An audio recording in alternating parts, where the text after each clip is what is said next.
తిరుమల శ్రీవారి ఆలయ ప్రధాన ద్వారానికి ఎదురుగా విశాలమైన ప్రాంగణంలో పొడవుగా 4 స్తంభాలతో కూడినటువంటి ఒక మండపం మనకు కనబడుతుంది.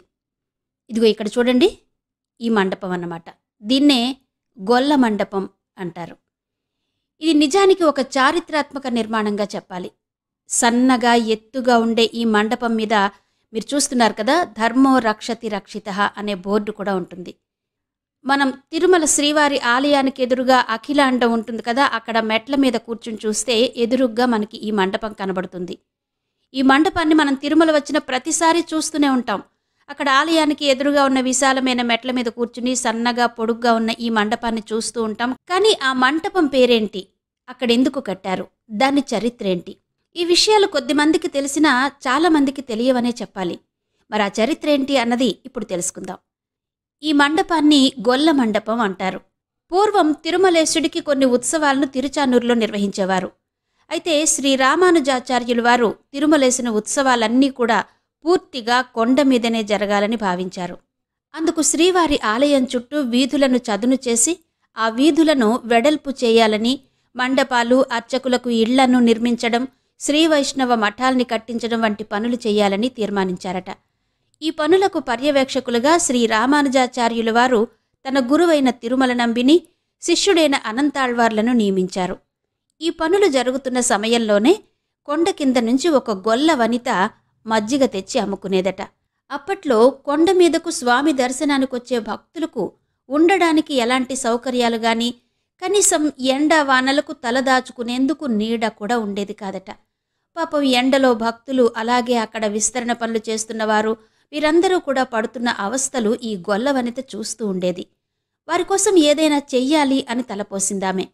తను మజ్జిగ అమ్ముకున్న డబ్బులతో కొంత డబ్బును వెచ్చించి ఈ మండపం కట్టించింది. ఆ చిన్న మండపం కిందకు చేరి పనివారు, భక్తులు సేద తీరేవారు. అందుకే ఆ గొల్ల వనిత కట్టించిన మండపానికి గొల్ల మండపం అని పేరొచ్చింది. అయితే ఈ గొల్ల మండపానికి సంబంధించి మరో కథనాన్ని కూడా చెప్తారు. కొండ మీద విస్తరణ పనులు జరుగుతున్న సమయంలోనే కూలీలకు, శ్రీవైష్ణవ స్వాములకు రామమ్మ అనే గొల్ల భామ మజ్జిగను ఉచితంగా ఇచ్చేదట. మిగిలిన వారికి మాత్రం కొంత పైకం తీసుకుని అమ్మేదట.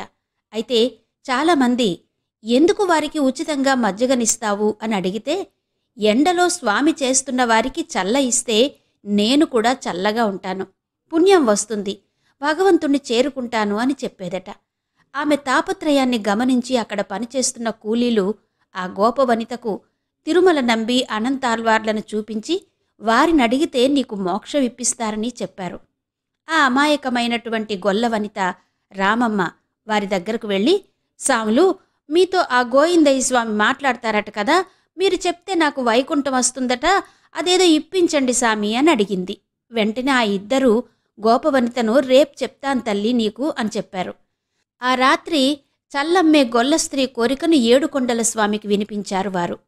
ఆమెకు వైకుంఠం ఇప్పించే శక్తి మీకు లేదు, రామానుజులు మాత్రమే ఇప్పించగలరని శ్రీనివాసుడు పలికాడట. ఆ విషయం తెల్లవారిన తర్వాత శ్రీనివాసుడు తమకు చెప్పిన విషయాన్ని గోపవనితకు చెప్పారు వీరిద్దరు. కొన్ని రోజుల తర్వాత తిరుమలకు శ్రీ రామానుజాచార్యుల వారు వచ్చారు. ఆ గొల్ల స్త్రీ రామానుజుల వారికి సాష్టాంగ నమస్కారం చేసి కొంచెం చల్ల తీసుకోండి అంటూ భయంగానే అడిగింది. అయితే గొల్లభామను కొందరు వారించబోతారు. రామానుజుల వారు మాత్రం, తల్లి, ఇది శ్రీనివాస ప్రసాదం అంటూ స్వయంగా చల్లను తాగుతూ నీకేం కావాలమ్మా అని అడిగారు. స్వాములు, మీరు చీటీ రాసిస్తే నాకు వైకుంఠం వస్తుందట, అది ఇప్పించండి చాలు అంది అమాయకంగా ఆ గొల్ల స్త్రీ. వెంటనే రామానుజుల వారు శ్రీనివాస పరబ్రహ్మ ముక్తిని ప్రసాదించుగాక అంటూ ఒక తాటాకును ఆమె చేతిలో పెట్టారట. అంతే, వెంటనే పెరుగమ్మే రామమ్మ పరమపదం పొందింది. ఆమె పేరుతోనే శ్రీవారి ఆలయానికి ఎదురుగా ఎత్తైన 4 స్తంభాల గొల్ల మండపాన్ని నిర్మించారని చెప్తారు. ఇది తిరుమల శ్రీవారి ఆలయానికి ఎదురుగా ఉన్న గొల్ల మండపం యొక్క చరిత్ర.